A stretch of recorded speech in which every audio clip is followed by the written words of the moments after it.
Hi all, congrats again on finishing the first discussion section. This is the video to get you started on our next discussion section, the second discussion section, and the assigning memo 2. So we are leaving Mr. Mayhew and California and the intentional infliction of emotional distress claim behind. And now we're moving on to new problem set in Texas under the Texas Whistleblower Act. So this video is to guide you through some initial research steps for that. That's why I've got the research plan assignment here that we're going to walk through a little bit, and then show you some other just general research tips and tricks, both for this assignment and other things that you work on in this class and beyond. So let's look at where we are here. So I've got you doing this research plan assignment, which is due this Friday at 5 right here. Highlight that. And you're doing this based on assigning memo 2, highlighting that right here. So let me pull up assigning memo 2 and walk through a little bit of what that entails, because that'll help us as we move forward through the rest of these questions. Well, at least question 1, you can do this one on your own, but then we'll figure out the rest of this from assigning memo 2. So I'm going to go through that first, and then we'll come back to the research plan document here. Okay, so I'm going to, let's see, stop the share and then switch it over to the assigning memo 2. Stop that. Switch it over to assigning memo 2. So here we are in assigning memo 2. This is a completely new claim. Our potential plaintiff in this lawsuit is Ellen Raskin, which I've highlighted right there. Let's see here. Got a couple things. All right, highlighted that. And she's got a whistleblower claim here. Our client is a school district, AISD, right here, Austin Independent School District, and potentially being sued by Ms. Raskin under the Texas Whistleblower Act. And how do I know it's the Texas Whistleblower Act? I'm going to skip through all these facts up here at the front. It says a whistleblower claim right there. But how do I know that's Texas? I'm going to scroll down here, and it says here at the top of page 2, she recently indicated she intends to file a suit under the Texas Whistleblower Act. So that is, oops, do that in green, be consistent. That is what we're looking at here. And this assigning memo ends, or almost ends, with this part in bold. I would like you to write a memo evaluating the likelihood of Ms. Raskin prevailing on a claim under the Texas Whistleblower Act. So that's one of the first things to figure out in anything you're working on. But here, what's the claim that we're looking at and what's the jurisdiction? So we've got the Texas Whistleblower Act. Now, an act is a word that indicates it is a statute. So the word act right here indicates that this is from a statute. And we have not, zoom in a tiny bit there, we have not discussed statutes and how those might differ and do differ from a case.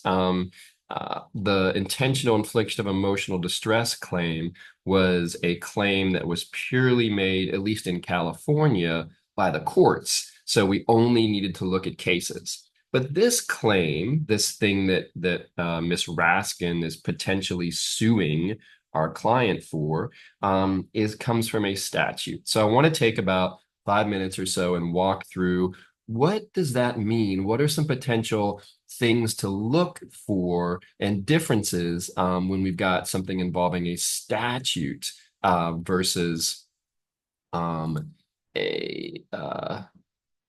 something purely from a case. All right, so pause for a second here. Okay, welcome back. Got a new screen here. So this is looking at statutory claims. And whenever you've got a claim, whether it's from a statute or a case, one of the very first things to figure out is what are the elements of our claim, right? We did that with the Mr. Mayhew's claim. So here, I'm going back to the same California law. I'm just going to pretend that we have the same elements. I know I said we were leaving that behind, but we're going to look at it here for just a few minutes to look at what are some considerations with statutes. So first off, statutes, if you're looking for the elements of a claim, the elements could come from a case. So here I've got the inland case circling here with the 4 elements that we looked at a lot. And it's a nice numbered list, right? In a statute, the statutory claim, the elements could be exactly the same, but they might just be listed in a statute instead of a case. So show that here. So it's very similar if you're identifying the elements for a statutory claim. So I'm going to pretend that these same elements that I put a box around are in a statute. So here I have now just swapped out, instead of a case, it says California Civil Practice and Remedies Code. The word code is another indicator that it's a statute. When something's from a statute, it will either say a code or an act, ACT.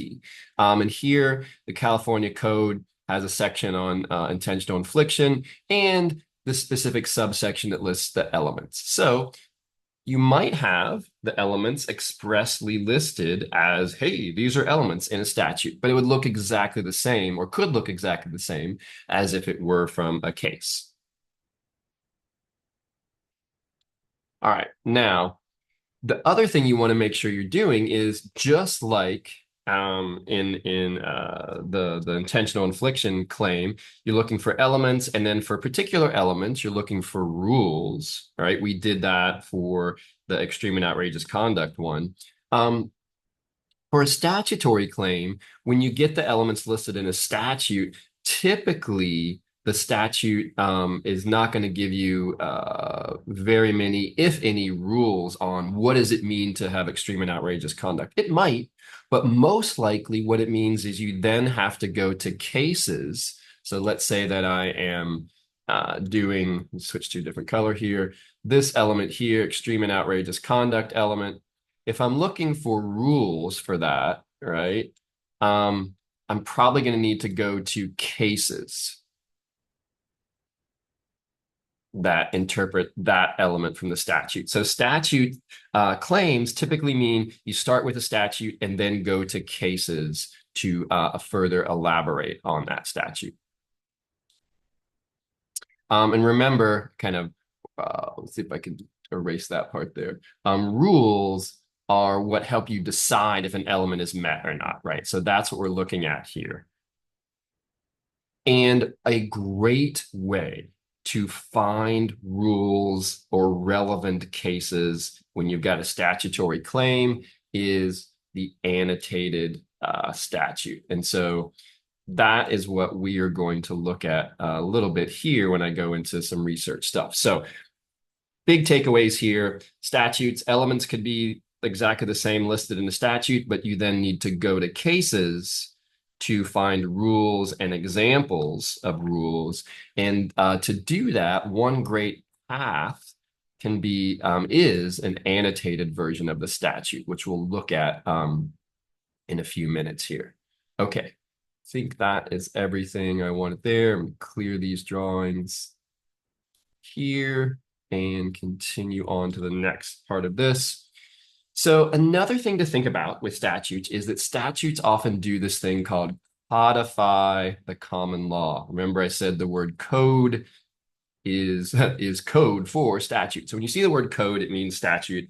So codify, the verb of that, the common law is case-made law. So what that means is statutes sometimes go back through and say, hey, here's what all these cases did from years ago. We're going to put those, or the parts that we like from those, in the statute. We're going to codify the common law into a statute. So what does that mean if you're doing research on a statutory problem, right? The fact that the statute came in and codified or collected different parts of old cases. What it means is, or potentially means is, you also might look to cases before that statute was enacted, because they might give you guidance on the same things that the statute pulled from those cases. I don't know that that's going to be an issue here in the Texas Whistleblower Act, but I want you to realize that for whenever you've got a statutory claim, you want to look at right down here. I'm circling where it says the statute was added in 2015 and it became effective in January of 2016. So you might look at, okay, are there cases before 2016, 2015 that talk about whatever you're looking at, maybe talk about extreme and outrageous conduct? Those cases are not going to reference this statute because it's impossible because the statute didn't exist back then. But those cases might still reference or give you some guidance on this particular legal aspect or rule or element. What is extreme and outrageous conduct? Maybe the cases before this statute can also help you. So that's an additional layer. Whenever you've got a statute, you have to look at, are there any cases predating that statute that might be relevant, especially if the statute codified a common law claim? Okay, let me clear all those drawings here. Keep going. All right. Now, if you've got a statutory claim, two additional things to look at here that you don't have from common law or case claims. And these are two specific parts of a statute. One, a statute might have what's called a purpose section, literally usually up front in the statute. It says, here's the purpose of the statute. That could give you a rule for a particular element that you're looking at in the statute. And here's an example of that that's totally made up. So I've got this same California code that I made up, and I've got this section that I made up that it might have up at the front, declaration of purpose, right? You might see something like that. And this one says it's the policy of California to protect its citizens from having their private lives unwillingly exploited for commercial or entertainment reasons. That is something that was similar to one of the rules we might have used from the Mr. Mayhew case about manipulating private lives manipulating emotions of vulnerable individuals for potential entertainment advantage, right? So that's something that this part in yellow might give you an additional rule or aspect to a rule from the express language of the statute. And then another thing that is even more common is, statutes often have a definition section that can give you a rule. And here's an example of that. Let's say the same statute, I just totally made this up, has a section called definitions, which almost every statute does. So look for that in this Whistleblower Act claim. And here's one that says the term extreme and outrageous conduct does not include mere insults without circumstances of aggravation. That's actually a rule that some of you found for the first discussion section in that Urick case. And here, that rule might be something that you would find in a statute. So you always want to look at, in a statute claim, does the statute give me a rule? The definition section right here can be a great source for a rule for a particular element, which is what this would be right here. This would be a nice rule to use. And because it's from the statute, it's your highest, this is supposed to be a smiley face, not a very good drawing, but highest binding authority other than the Constitution. And so that's great as well. So these are some things to look at, additional considerations for statutes. Now, let's go back to what we're doing with the problem we're working on now, the Texas Whistleblower Act one here. Okay, so we are back at assigning memo 2 here. We now know that when it involves a statute, you have to look at the statute for potential rules and also look at cases interpreting that statute. So with all that in mind, brief overview. I'll let you read through all these facts, but in the assigning memo. But what you've got here is Miss Raskin, who is our potential plaintiff, who used to work for our client, Austin Independent School District. She was an administrative assistant there, and she thought that her supervisor was forging a purchase order for the school. Based on various information that's listed here. And I'm going to scroll down to the last page of the assigning memo. Based on that, she sent this letter to the Travis County District Attorney, which is the district attorney here in Austin, and the Austin Police Department, saying, I think my supervisor is forging, and here's a purchase order that I'm attaching that shows that I think he forged it. And so this is it. This is your these are your facts to use for this next problem that we're gonna be working on for the next several weeks. These 3 pages. That's it. I'm not going to give you any sort of a transcript or interview. We're just going to go from the facts that are in this letter, this assigning memo from your supervisor, and the things that are stated in this letter from Ms. Raskin. And I want you to assume all of these things are true. So don't worry about like, oh gosh, what if this is a fabrication or something like that? No, everything in here, just assume it's all true and accurate. Okay, so I'll let you read through all the facts, the more specific facts about that. But what you've got here near the end of this signing memo is Ms.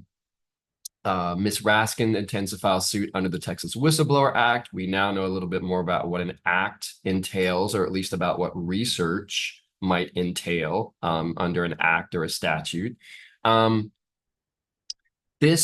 It's in bold, right? So it's a very important part of this assigning memo. That's the thing that I want you to be researching, and we're going to be analyzing moving forward. Evaluating the likelihood of Ms. Raskin prevailing on a claim under the Texas Whistleblower Act. So if she sues our client, the school district, what are the chances of her prevailing on that claim? That is what we're looking at. And now it's open research, right? And also, I'm not telling you only look at one element. You have to decide what to do with the elements, which is what we'll walk through in just a few moments. One other important thing to look at here, next sentence that I'm highlighting here we're going to highlight this in blue.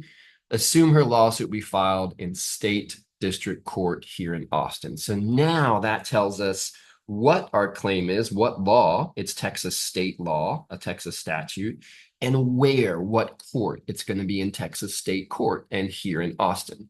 There's some other things in the rest of this paragraph that I'm highlighting that basically tell you what not to look at as you move forward. It makes it a bit more streamlined for you, things you don't need to worry about when you're researching this problem.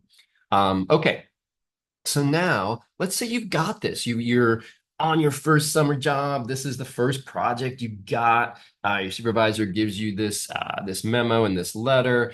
And what do you do? Like, what are your first steps, right? So I'm going to just write on this right here. What do you do? At your first summer job, you get this, get some coffee, get a Pop-Tart. That's what I would do. Now what though? All right. So now, whenever you're looking at starting with a claim, right? Do you remember what I said? One of the very first things you want to figure out for any claim is what are the elements of your claim, right? So that's one of the first things we're going to want to do here is figure out our claim and figure out our elements. And we're going to look for some research through that as well. Now, let me go back to the research plan assignment, which is designed to help you take the steps for research that I would probably take them in the order that I would take them in. So let me share that document here. Again, the research plan right here. And now I'm going to go down to these questions, right? So your name, got that. the problem's jurisdiction, we just looked at that. And if you remember, it was the Texas State Court where? That's right, in Austin. Got that here. Am I filling in some of these things for you as we go? I am. So what authorities will be binding, right? That's one of the very first things you want to figure out, right? We are looking at a Texas state law claim, Texas Whistleblower Act in Texas State Court. So the authorities that will be binding will start with the highest first, which would be the Texas Constitution, right? Since we are in Texas and applying Texas state law, Texas Constitution, but I will tell you right now, this problem has nothing to do with the Texas Constitution. The next highest thing applying Texas state law would be what? Before cases, but after Constitution comes a statute. So Texas statutes. And then because we are in Texas state court, we look at what courts can reverse us, right? We also look at, because we're applying Texas state law, what's the court of last resort in Texas? And that overlaps with our next highest authority, which is what court? You can say it out loud. I can't hear you, but you can say it. Texas Supreme Court. That is correct for all of you who said it. And then we have one more court, right? We look at in the Texas State Court in Austin, what court can reverse that court? In addition to the Texas Supreme Court, that is right, the Texas Court of Appeals.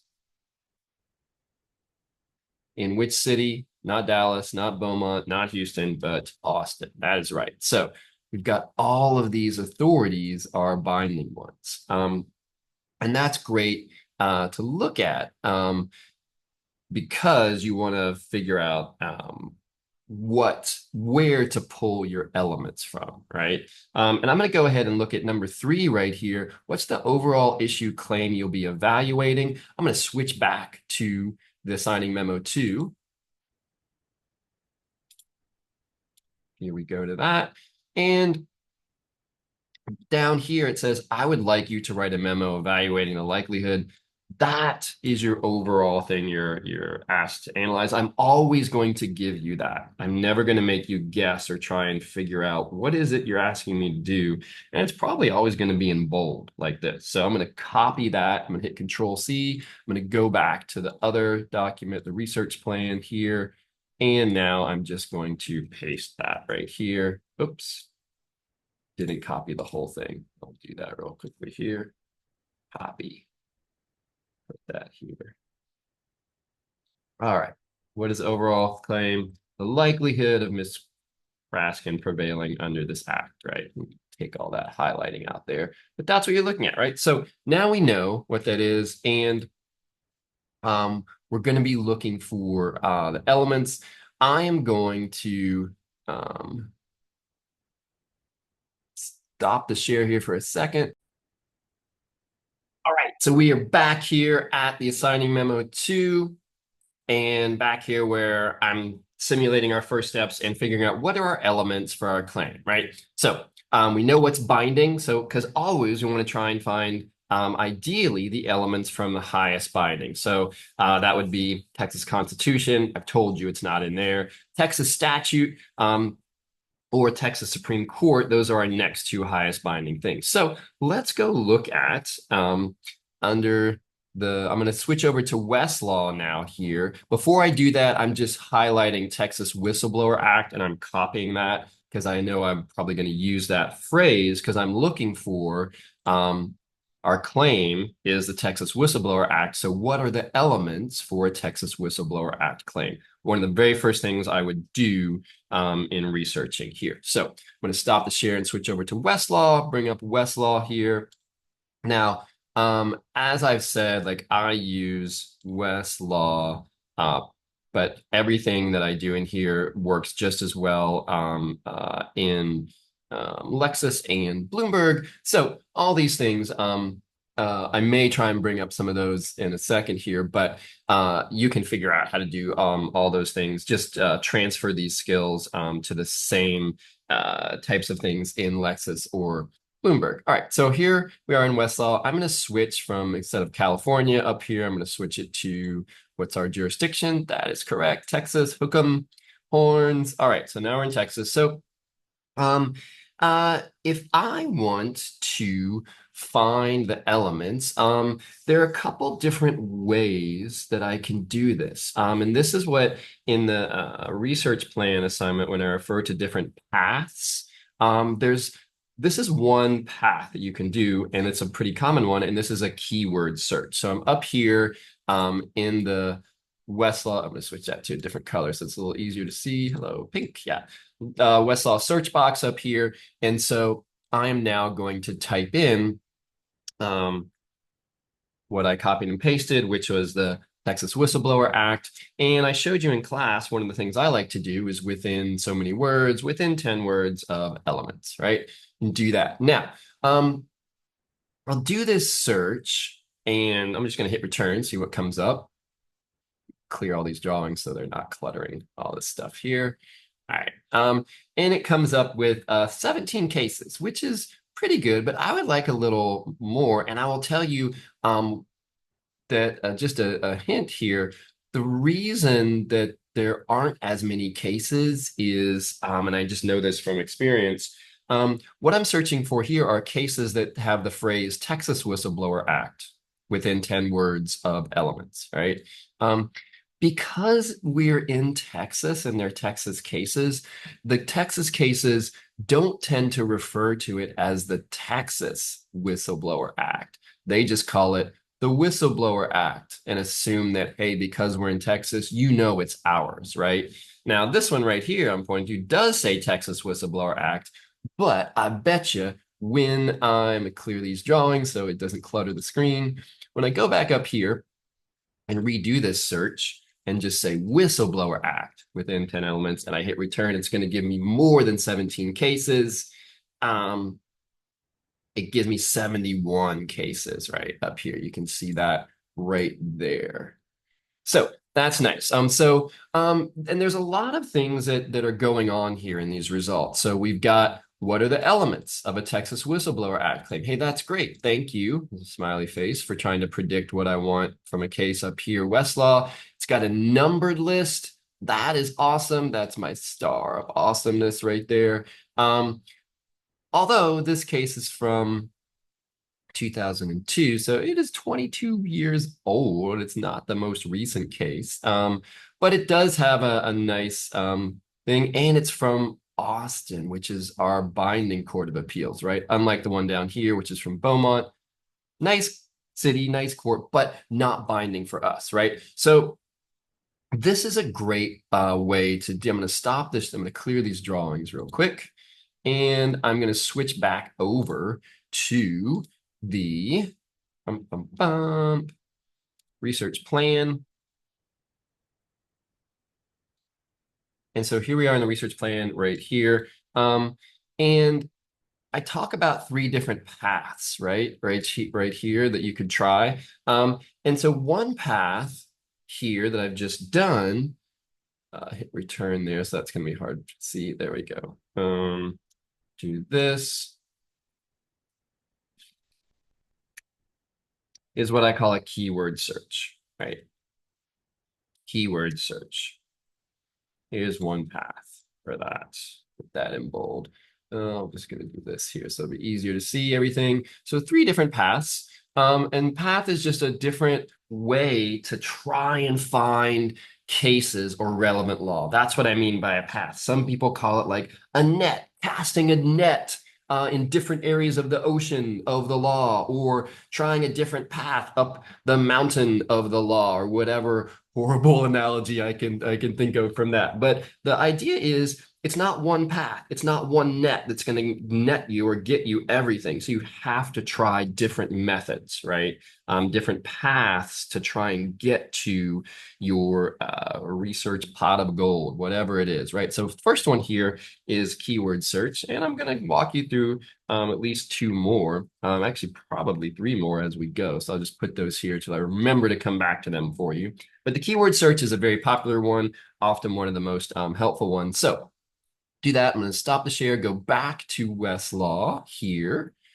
And we have got our keyword search. And what I mean by that again is up here in this like search bar that I'm circling several times in pink, we've got keywords that we have used to search for. I picked Whistleblower Act because I lifted it right from the assigning memo. There's a lot of different things you can pick as you get even more in depth with this problem. But right now we're just looking for the elements for our claim, right? Okay, so I've got that.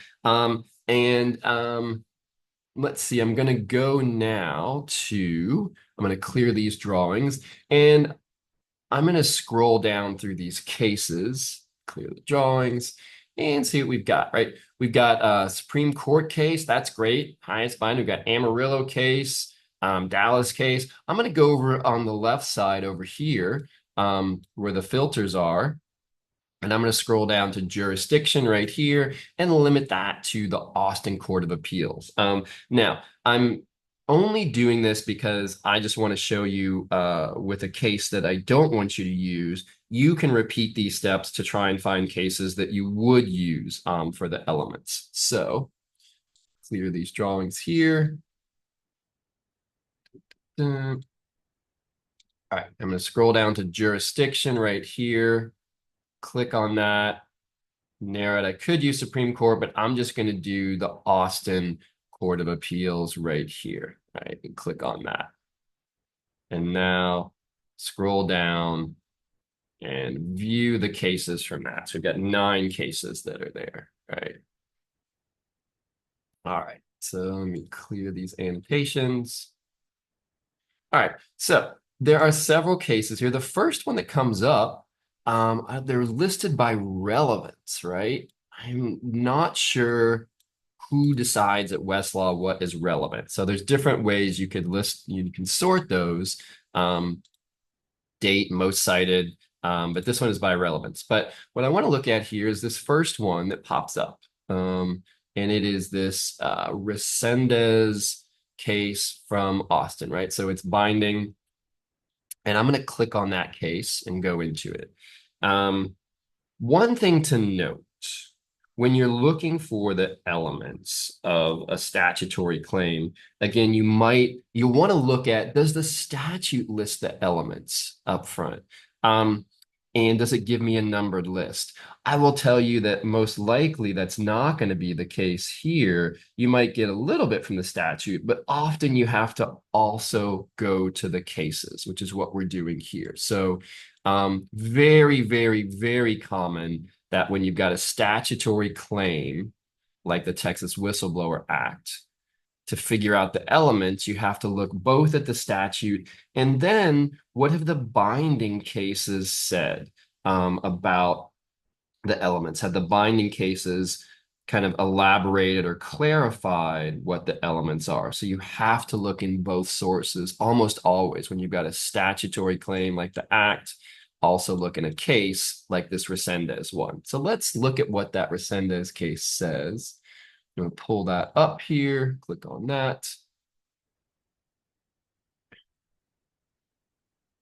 Yeah. Okay. So, one big thing I want you to note, and it might jump out at you already, is there is a red flag next to Resendez, which means, as it says here, it was reversed by this case. And if you clicked on that case, it would show you it's the Texas Supreme Court that has reversed this case. So this case, Resendez, is no longer good law. This is my sad face of no longer good law. It's a horrible drawing, but that's what that is. So I'm going to walk through finding the elements in this case, but I don't want you to use this case because it's been reversed. It's no longer good law. What I'm showing you here, I want you to do on your own with a different case that is good law and that is binding, right? Okay, so but pretend this was binding and I'm super happy with this case. What could I do? So you can scroll. How could I find the elements in here? You can scroll down and look through the head notes over here. Maybe that's gonna something will catch your eye that you find the elements there. But there's actually a quicker way to do this. Now, I did find it here, number 15, and I could click on 15 and that'll take me to the point in the case. So I'm right down here, 15, click on that. It'll take me to the spot in the case where, oh, even highlighted a nice list of numbered elements. Look at that. That is great, right? But I'm going to show you another way you can find that if it's a really long case or you're just not finding something as quickly as this. I'm going to click on 15 again here, right here within the case, and that's going to take me back to that head note up at the top. I'm going to clear these drawings to just get that clutter out of the way. And now I'm going to scroll back up. Actually, I don't even need to scroll up. Up here, no matter where you are in the case, this thing right here, it says original terms with arrows forwards and backwards. No matter where I scroll, that stays the same up at the top, right? What that does is original terms refers to the original search terms that I had, which is up here that I'm circling now to the very top. Whistleblower act within 10 of elements. When I click on this arrow, the front arrow here, it's going to move forward within the case and find where are those terms, those search terms up here within this case, and it'll take me right there. That's a nice shortcut too to find, hey, where is it talking about elements in here? So I'm going to click on that, and that takes me right to head note 15. I'll click on it again. It'll probably take me somewhere within the case. Oh, nope, took me to a totally different case. I'm going to go back. So this is a powerful tool. It'll take you not only within a case, but to the next case in the list. So I'm just going to, I use that here in Resendez, found head note 15 down here. I'm going to click on head note 15, and I've got this list of elements. All right, so this is nice, right? If one of my very first things, I'm going to circle this, is to find a numbered list of elements from a binding authority, I've got a pretty nice one here. And we've talked about in class, you could renumber the elements if other cases do that. If you've got a list of elements from the same authority, same level of authority, probably the most recent one might be the one that I would go with. But we've talked about how do you pick which cases there. But here we've got this nice list, right? We've got 1, 2, 3, 4 elements, which is great. Okay. So I would like you to, so when you're looking for elements for this problem on your own, something like this, ideally in a binding case, Court of Austin Appeals, or even Texas Supreme Court, if you can find a numbered list in a Texas Supreme Court case, even better. That's what you want to do, right? Okay.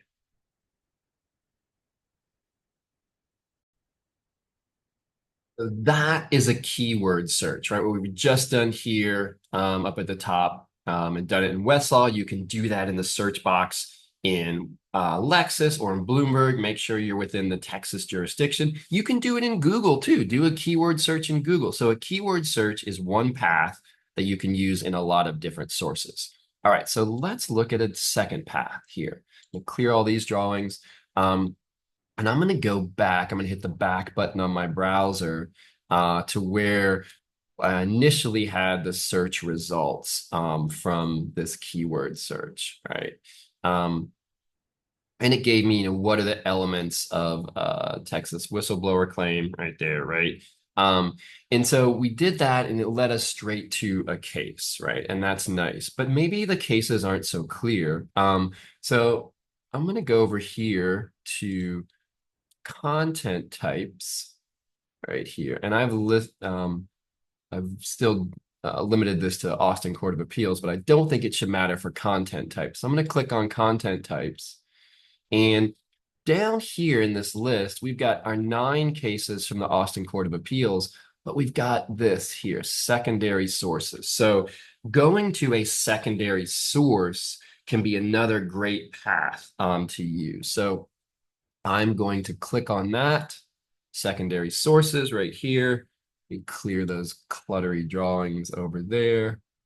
And it gives me several secondary sources. And a secondary source is something that is not written by a court or by the legislature. So Primary authorities are ones that are written by Congress or the state legislature or by a court. It could also include an executive order, and administrative agency rules, but we're not looking at those this semester. So, but secondary authority is anything else. Secondary source is anything else. Typically, these are written by attorneys or private companies. And often when you see something called a practice guide, that's something that is a collection of legal points or interpretations, or summaries of cases or the law. But it's not the law itself, but it can be an excellent path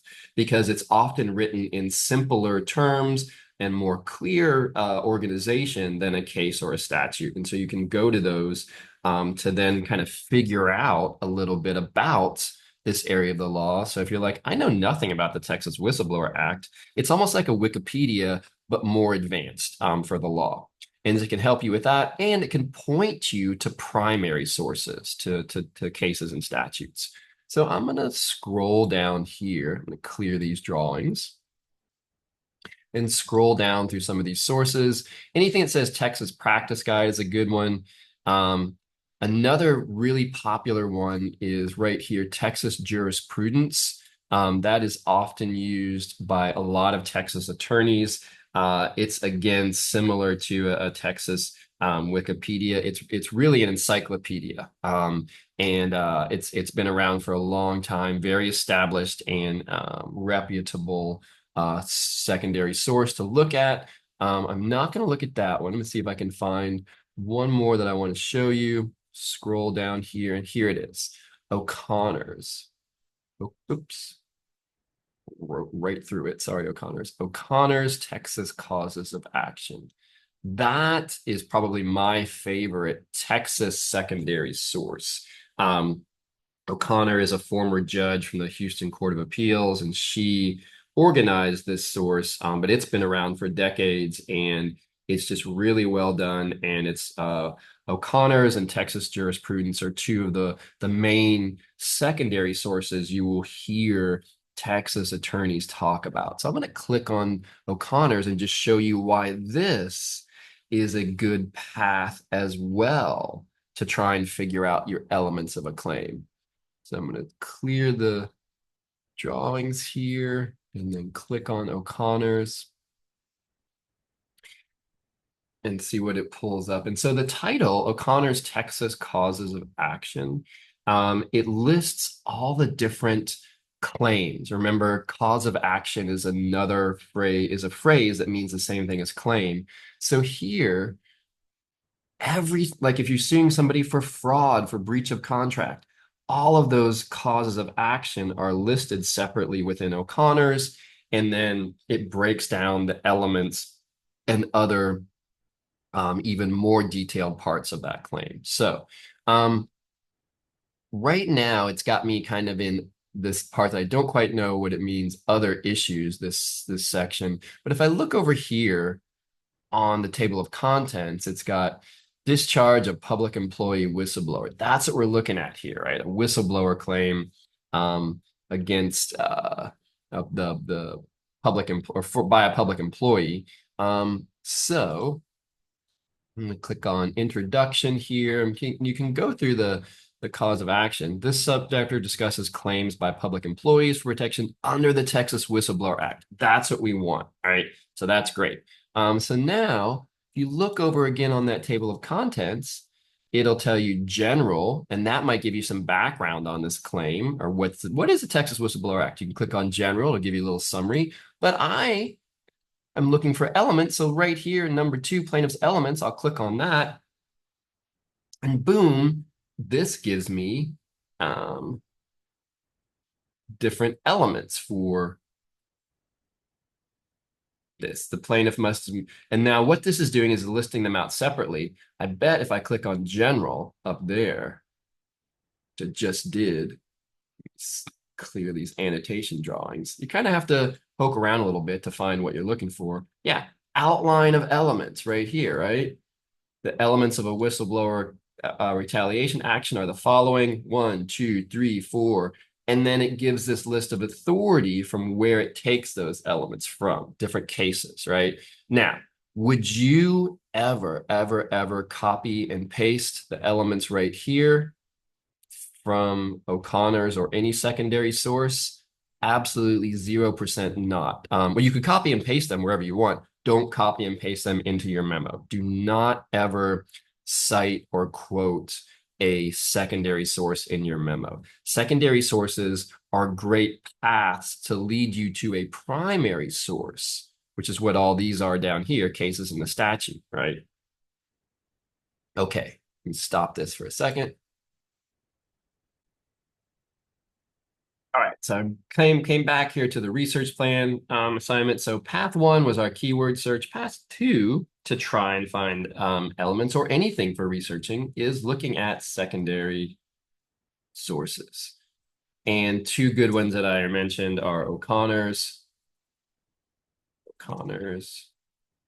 Texas Causes of Action, or anything by O'Connor's, but they're different ones, but that's my favorite one, the Texas Causes of Action, and then Texas Jurisprudence is another really popular one that you'll might use, and definitely will hear attorneys reference. All right, so now let's look at a third path, right? Keyword sources, secondary sources. I'm going to go back to where we were in Westlaw and show you a third good path to use. I wish there was just one that you could try, but you have to try, cast all these different nets, right? All right, stop the share there, go back to Westlaw. And here we are within O'Connor's, its outline of elements, right? And so you might have been thinking this whole time, like, Professor Petrie, why are you even going to cases? This is the statute. Why don't we go there first? And it says right here, the elements can be found in the following. And this is I'm going to click on this, and that's going to take me to the statute itself, right? This is retaliation prohibited for reporting violation of law. Now, I will tell you that what's difficult sometimes with statutory claims is the courts and kind of attorneys often refer to a statute by one name, but that name is nowhere in the statute. So if you remember, this is the Texas Whistleblower Act, right? That's what it's called in the cases. I go back to O'Connor's here. It refers to it as a whistleblower retaliation action, right? The Whistleblower Act. But when I go to this statute, I'm going to go back down here to click on this site right here that it says the elements are in that citation. When I click on that, it takes me to a statute. Sorry, it takes me a second to get there. There we go. But nowhere does it say whistleblower or whistleblower act. So it's something that it can be a bit frustrating to figure out, well, where is the whistleblower act? It doesn't actually say it in the act. It's a shorthand name that attorneys or courts have given to it. But this is it, right? And so all the cases, or a lot of the cases, cite to the statute right here in this statute subsection A that I'm highlighting for the elements. But what you'll notice here is that this subsection A, it doesn't have a numbered list in it, right? It just gives everything together. So what the courts have done, and why you often need to go to the courts, is the courts have come in and said, all right, A, this is the Texas Whistleblower Act. I'm going to name it for you. B, the elements are here in this part of the act, but we're going to clarify those. We're going to add some numbers in. And in this particular situation, you'll find probably as you go through and read the cases for the elements, the statute actually left out an important necessary element that just the claim doesn't work without it. So the courts, the Texas Supreme Court, had to come in and say, not only do we need to add numbers to these elements and maybe clean them up a little bit, we have to substantively add an additional element in that the legislature omitted basically by mistake. So again, anytime you've got a statute, sure, you always check the statute first, but you also are going to need to look at the cases and see how do they interpret the statute first, how do they interpret the elements, which is what we're looking at here. And then as you move forward, how do they interpret or add on the rules or give examples for the statute. So we are still looking at the elements. This is path number 3. So for the elements, if you want to figure out the elements for the Texas Whistleblower Act claim, you could get to the statute like we just did. Another way to get to just find the statute in general is I'm going to go back up to Westlaw here. Let's say you were just starting from scratch without having done these other ones. You're just like, I just want to find the statute. How do I find it? So I'm back up here, blank slate, still in Texas. And I'm going to go under here and just put Whistleblower Act. That could help me find, all right, where is the statute? What's the citation where it's at, right? So that there's a bunch of cases here, and usually what you have to do is go within the case. I'm gonna click this. This is one here, Wichita County versus Hart. Within the case, I'm gonna go up here to that part that said original terms, right? I'm gonna click on that and then try and find, I'm gonna click on it one more time. And here we've got, go to this head note number 7, within the case, the Texas Whistleblower Act. Where is that at?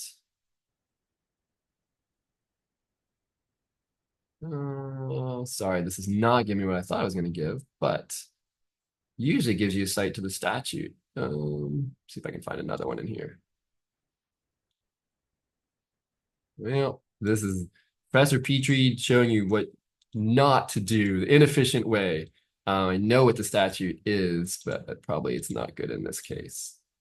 Okay, here is the Whistleblower Act, and it does give me the statute citation right here. I wish it were easier to find the statute citation to things like this, but you kind of have to poke around a little bit. You could look at a secondary source, you could Google, and it might give you the statute, or you look in cases like I just did. But right here that I'm circling is, there's our citation that I can click on that gets me to that same place, the statute. So I'm going to click on that, and it gets me back to what we were just looking at before, right? Okay, so I'm going to clear these drawings. So here's the third path, research path.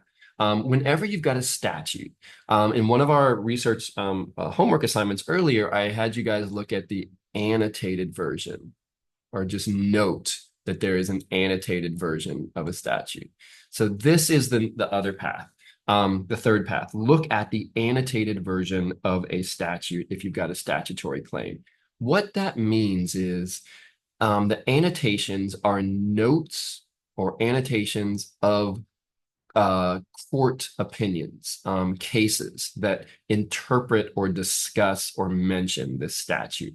It's a super powerful research tool. So I'm going to clear these drawings and show you what I mean by the annotations here. So here we are. And if we scroll down, this statute, this part of the statute, it's pretty short, right? It just says these A and B, and then it ends, right? And they got credits for when the statute was enacted, things like that. But down here, we have notes of decisions, right? So that, we click on that, gives us the kind of the gold that I'm looking for here. All right, click on that. And now these decisions refers to cases. These are cases that have somehow mentioned or interpreted the Texas Whistleblower Act.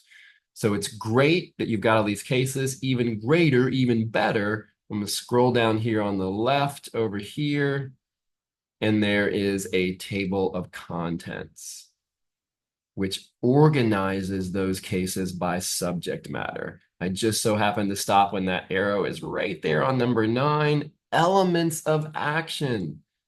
That is what we're looking for, right? So this is another way to try and find out what are the elements of a claim, a cause of action. That's what action means here, under the Texas Whistleblower Act.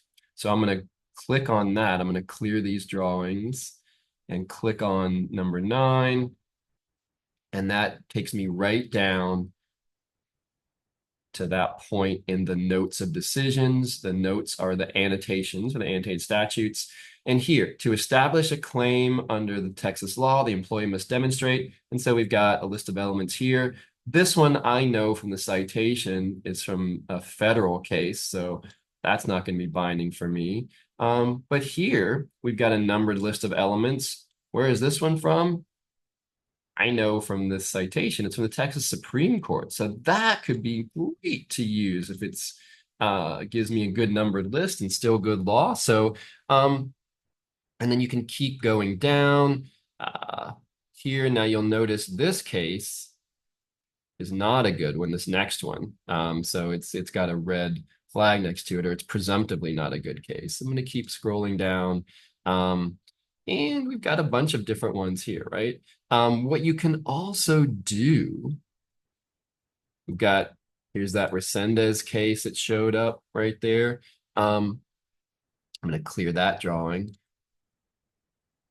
Within the notes of decisions over here, you can, I scrolled up to the top of that. You can filter these by jurisdiction too. It's a powerful tool to weed out if you don't want to look at non-binding cases. So click on that, click on state, click on Texas, click on Court of Appeals, and I'm going to see Austin. We've got 107 cases, and I have to scroll all the way down to the bottom of this to, what do I? Oh, no, I don't. Just right there, apply.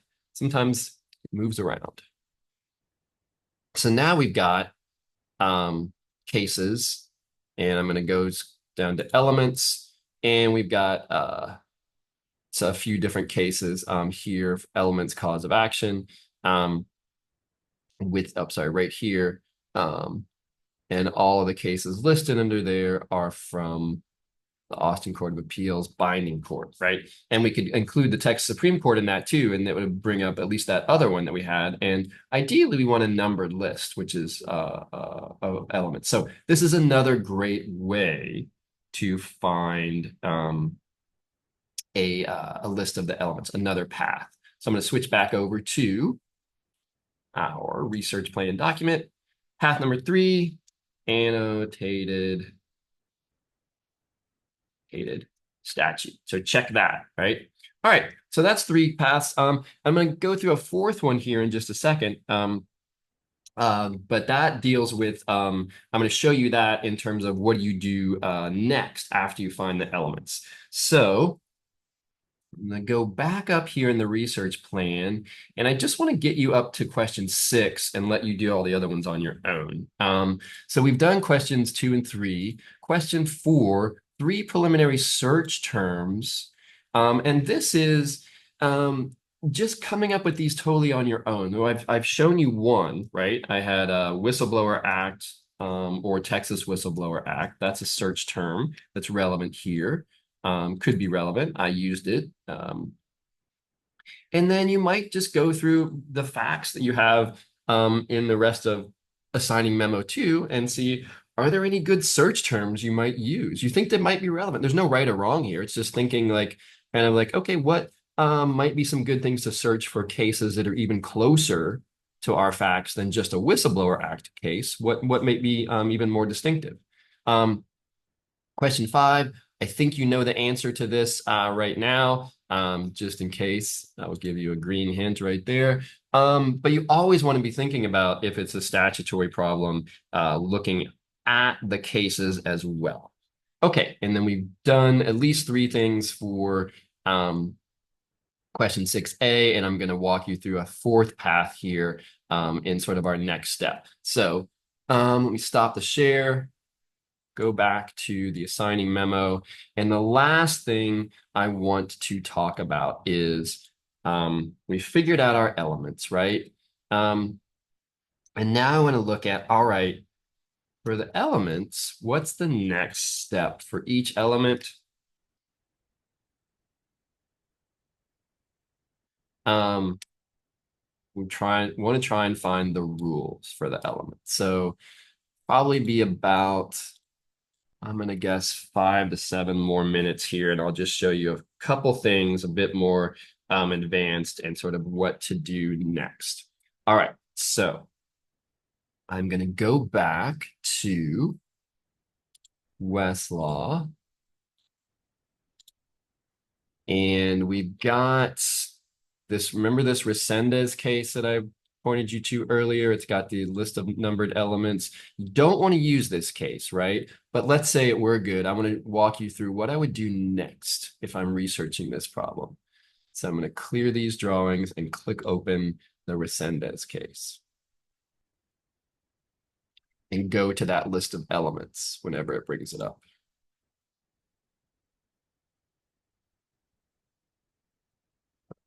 Where was that at? I'm sorry, I'm scrolling down kind of fast here. Head 15, I remember that. Okay, and it's highlighted right there. All right, so I want to look for rules for elements, but I also want to be a bit discerning and decide, do I want to just start with element one? Or do I want to focus my time a bit more on a different element? And what can help you with that is to try and upfront make a determination of, do you think all of these elements are equally disputed or in contention, or are there some of them that pretty easily you can figure out whether they're met or not? So what that's usually referred to as figuring out if there are any undisputed or likely undisputed elements. So let's take a look at this list. Number one, the plaintiff must prove she was a public employee. I'm going to go back to our assigning memo, scroll to the top. Our plaintiff here, I'm going to highlight this in yellow, is Ellen Raskin, hired by AISD. So she worked for the Austin Independent School District, City of Austin Independent School District, right? Keep those facts in mind. We'll go back to the list of elements.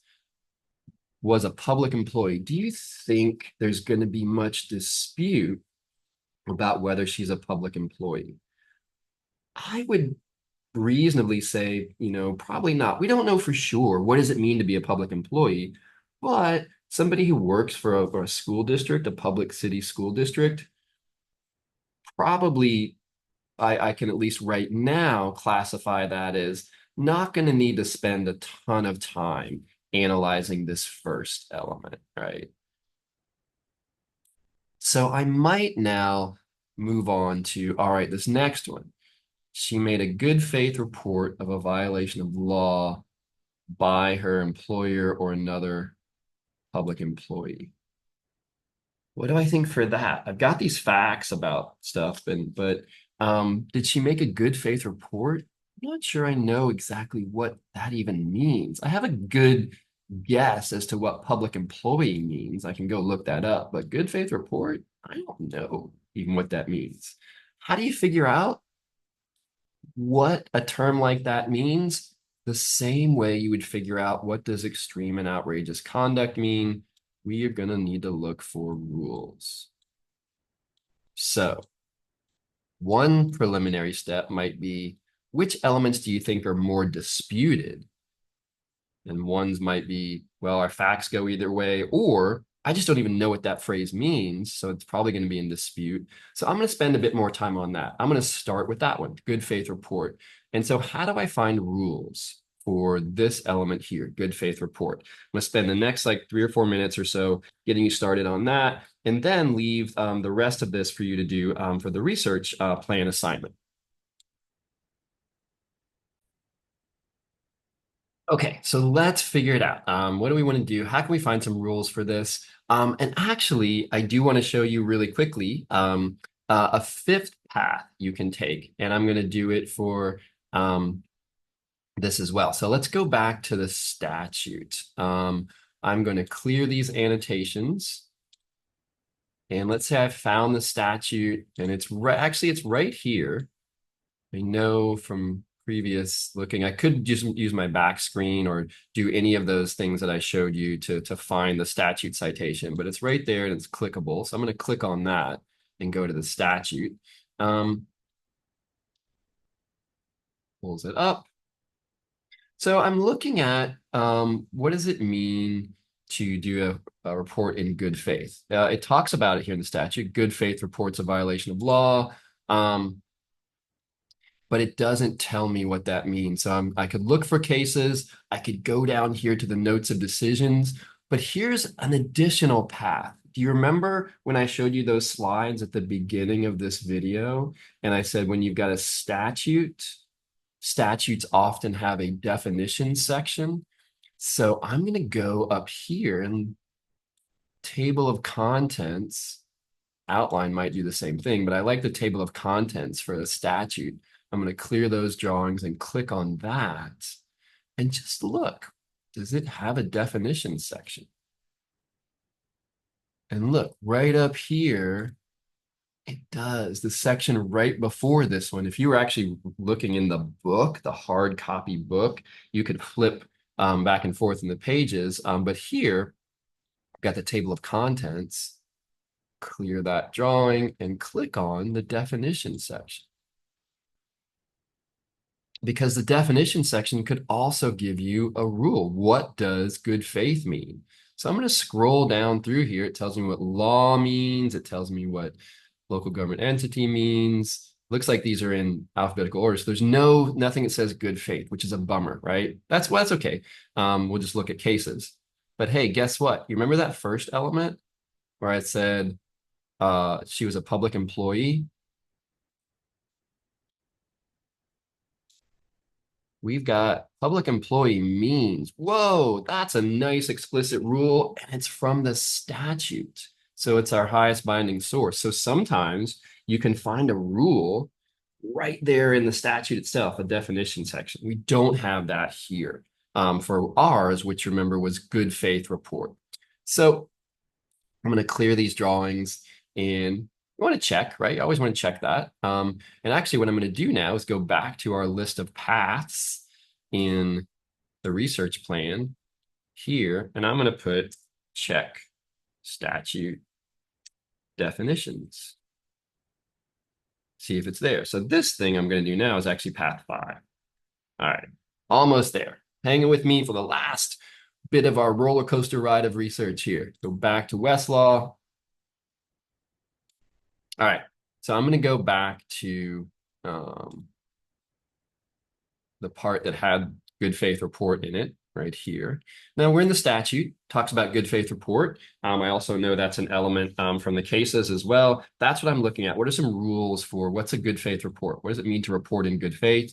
We're already in the statute. It's the annotated statute, remember? So I'm going to go down here to notes of decisions and scroll down the table of contents. See if I can, oh my gosh, it says good faith right here. Boom. That can be a great path, a great thing to check, right? We've already done this path though, so it's just going down this same path, which is the annotated statute one. I'm going to expand that. Good faith generally, good faith report. And so that, click on that, it gives me some cases. So I could go through those cases here, report in good faith. I think this is a good faith report. Yeah, good faith report means all this. So I've got a bunch of things here I can scroll through to look for rules. So I've got that. I'm going to go up here to the search box, and I'm going to use my other one of my other paths, which was keyword search, and see what that brings up. Clear these drawings. Oops. And so for this one up here, I'm in Texas. I want the Whistleblower Act, right? So I want to make sure I get cases that talk about the Whistleblower Act. And then our particular element is good faith report. I mean, there's different ways to word that, but I'm just going to try that and see what that brings up. I'm searching for cases, have the Whistleblower Act and good faith report. And I'm going to see what it brings up here in terms of my cases. Scroll down through these. Got some Supreme Court cases, which is great.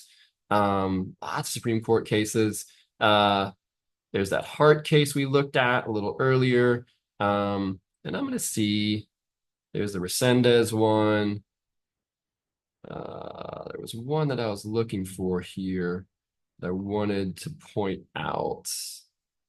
Did it bring it up? Maybe didn't do the search the way I wanted to. Oh, it did. Okay, down here. I could have limited these to Austin Court of Appeals cases. This is one of the Austin Court of Appeals cases I wanted to show you. Yellow flags, that means it's probably good law. Austin, kind of old, 2007, but not horribly old. So let's click on that one, clear these drawings. So I'm still using the path I've already shown you, which is the keyword search here. Get to this case. I'm going to click on the where are those terms up here in this case, this McKellia case. Click on that. Sorry, I have to clear the drawings.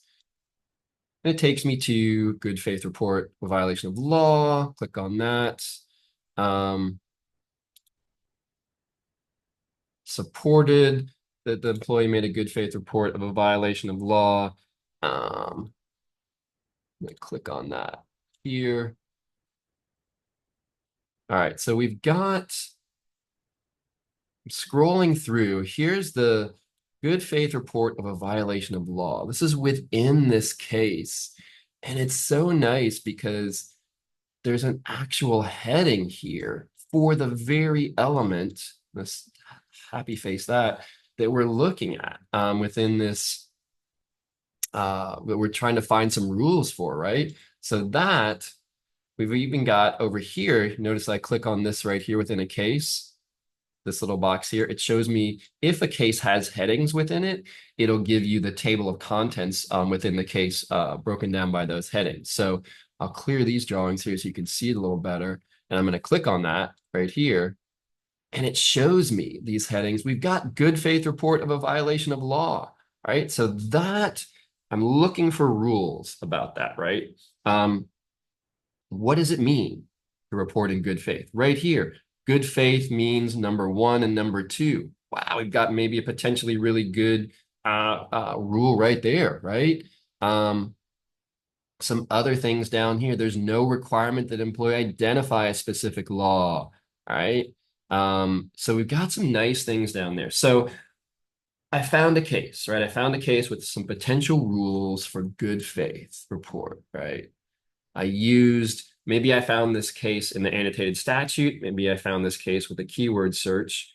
But here's the final path that I want to show you for research. And what I call this is the one good case method.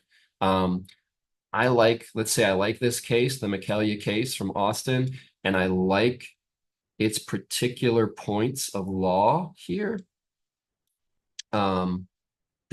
Now I can use this case. It's a good case, this one case, as my starting point for another path to do my research in. And for that, you go forwards and backwards from this one good case. So what do I mean by that? Forwards is what cases in the future have cited this case. So maybe there's some more case. This one's good. Maybe the ones that cited in the future are just as good or even better. So I'm going to clear the annotations to show this point. And you can do two things to go into the future. You could go up here where it says citing references and click on that and click on the cases that have cited in the future. This McKellia one. You see what that pulls up. There's 44 cases, so I could click on all of those, right? You could even get more specific or focused. And if you click on, let's say I like this particular point of law right here, it's got a head note in it, right? Head note 5. If I click on that head note, and hover over it, it says good faith means 1 and 2. It's this nice rule potentially for what good faith report means. But right at the bottom, it says 16 cases. That's fewer than, I think it was 77. If I click on that, that goes into the future and tells me, gives me 16 cases that have cited to Michelia on that particular point, head note 5, right over here. So this is an excellent, excellent, excellent path to use. Again, I call it the one good case method. My good case is Michelia, and I've just gone forward in time from Michelia for things that cite Michelia on the particular thing that I like, which is that potential rule on what does good faith report, the element of good faith report mean. The last thing I want to show you is you can also go backward from that one good case. So I'm going to clear these drawings, go back to where I was in Michelia, that particular point, head note 5. Oops, took me too far back. Sorry, just one moment. We're almost done with this. Go over here to the table of contents, opinion, good faith report, head note 5, right? Now, what do I mean by going backwards? Well, what did Michelia rely on from the past? And so that's this case right here. I think we've already seen this one, Wichita County versus Hart. So I could click on that case, go back in time before Michelia for this particular point of law. And you'll notice, you might notice, this potential rule for what good faith report is that I like or potentially like. Where does Michelia take it from? We've got the id citation format, which means it comes from what was cited directly above that.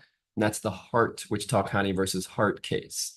And what could be even more helpful here is Michelia is from the Austin Court of Appeals. If I click on that Wichita County versus Hart case, which maybe has this same rule, that case, I'll click on it. If you remember, we looked at that very briefly earlier, is from, it takes me to the middle of that case, but I'm going to scroll all the way to the top. It's from the Texas Supreme Court. So it's an even higher binding case. And if I clicked over here on the left on the table of contents, go down to good faith, it's got some nice potential language here, maybe even, a numbered rule down here. That's the same thing that I had from the Michelia case, but now because it's from a higher binding court, I would take it from here instead. So I'm going to stop the share, go back to our research plan. Path 5 here is now what I want you to look at, and this is what I call the one good case path or method, and go forward and backward from that one case. All right. These are some great ways, great paths to start out on your research. Again, I wish there was one easy, one size fits all, only have to do one thing for legal research, but you have to try these different paths. Start out with figuring out what's binding, start out with your elements, and then kind of figure out which ones do I want to spend the most time on for those elements, dig into the finding some rules for those elements, and then the rest of these things within the research plan assignment are designed to help you with some additional research steps. And we'll walk through this a lot as we go forward with this problem with Ms. Raskin and the Whistleblower Act claim in the Austin Independent School District. That's it for now. Happy researching. No classes this week. Email me with any questions at all you have, and I will answer them as soon as I can on this. And have a good rest of the week, and see you the week after. Okay, bye.